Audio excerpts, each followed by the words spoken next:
na ginamit ni Jesus bilang talinhaga ay tumanggap ng tig-isang dinaryo.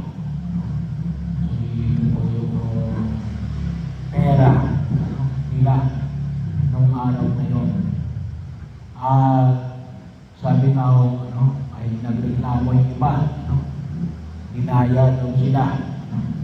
Kasi tumanggap sila ng isang dinaryo na katulad din ang tinanggap ng nagtrabaho lamang ng isang oras. Ay nung panahon ni Jesus, 2,000 years ago, hindi pa po yung 8 hour na work load. Alam niyo kung kailan na nauso yung 8 hours? Nung panahon ng Industrial Revolution, yung 1890s o yung 1900s, doon lang nauso yung 8 hour gawa ng ng industrialization, gawa ng paglagay ng mga tinatawag natin mga factories. Pero noong unang araw, ang makita natin, kung babasihan mo natin yung Ebanghelyo ngayon, 12 hours. Kasi bakit? Ay alas 5 na, nagtrabaho pa ng isang oras. Ibig sabihin, anong oras sila natapos? Alas 6. At anong oras sila nagsimula? Hindi ko binigay yung oras ito, pero ay umagang-umaga. So, sangayon sa mga nalumala sa banal ng kasulatan, ay 6 to 6 yung trabaho noon sa ubasan. At ibinamalik dito natin, yung nagtrabaho ng isang oras, at yung nagtrabaho ng 12 oras, ay tumanggap naman ng isang dinaryo. Kaya, yun yung tawag dito, reklamo. Nung isa, kasi bakit pinagpare-pareho ang upa sa kanila. Pero anong sabi ni Jesus? Hindi pala si Jesus. Yung sinabi ni Jesus sa kanyang talinhaga, sinabi, hindi niya binabanggit bakit. Kasi yung isang dinaryo, yun yung tinatawag natin ngayong minimum wage per day. Nung panahon ni Jesus, yun ang minimum wage. So, sabi may mga minimum wage. So, bahagi yun, depende sa lugar na kinabibilangan mo. So, yun ang kanilang parehong tinanggap. So, ano yung nais pamalig sa atin ng buong kapal? Sabi nga ko rito, na hindi dinadaya. Bakit? Pero hindi na ko gawa ng kontrata.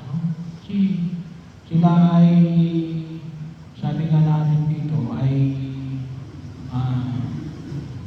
nag-usap bago magtrabaho. Na sila ay magtrabaho at paano. Alam niyo unang panahon, ay saan kumukuha ng mga trabahador sa plaza. Yun ang doon. Kaya doon nagtunga yung may-ari ng basan. Doon din yung mga inuturing natin mga naghahanap ng trabaho. Kaya doon din nagkakasundo. Verbal. Ngayon, hindi na. Pinakailangan. May written na. Contract na kapag nagtatrabaho. So, kapag sa mga kumpanya. Pero yan, nakita ko natin. Yun ang kanilang pinag-usapan. Isang dinaryo, isang araw ng pagkatrabaho. Pero ano yung ibig sabihin dito na Jesus? Ito ay hinuro ng katarungan. Pagaman, wala namang ilabang na katarungan.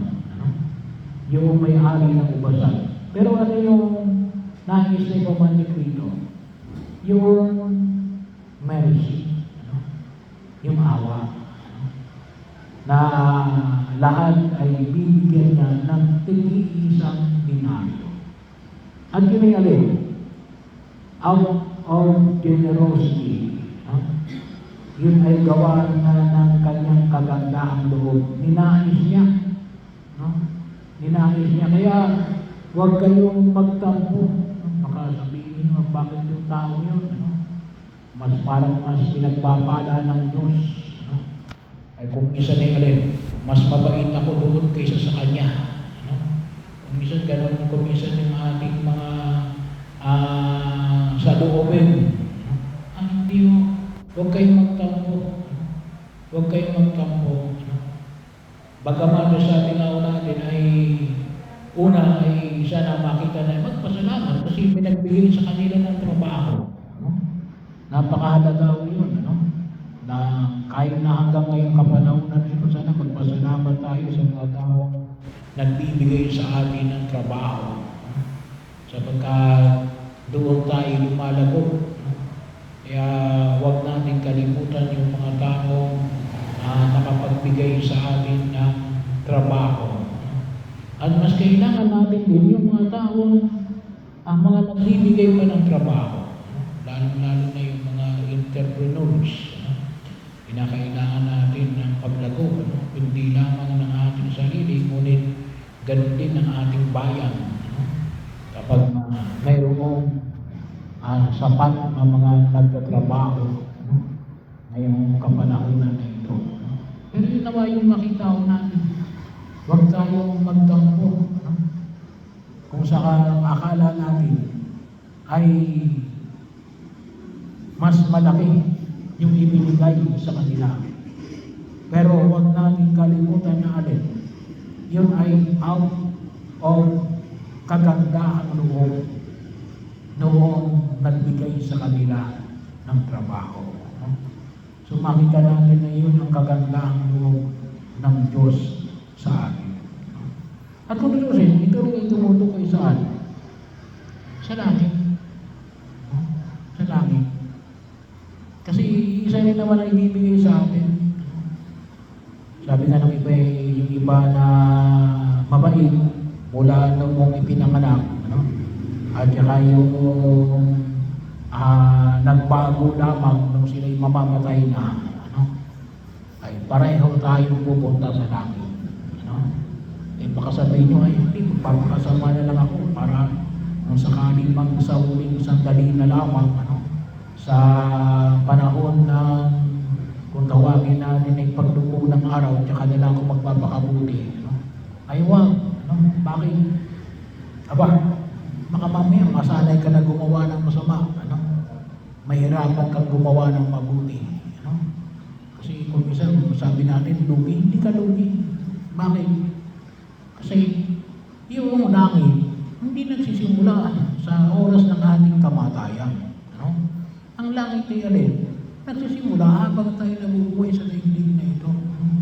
Kasi yun ang pangako ng Diyos.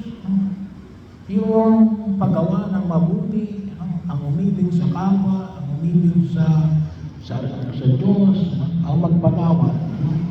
Ay isang pamamaraan na kung tutusin ni alin, ay para sa atin. Hindi yun para sa Diyos. Kaya kung tutusin, yung pagsunod natin sa kalooban ng Diyos, yun ay bahagi na rin. Kagandahan loob ng Diyos. Bakit? Nais ng Diyos na alin. Na tayo ay mapabuti. At kung maaari yung pagpapakabuti natin ay alin.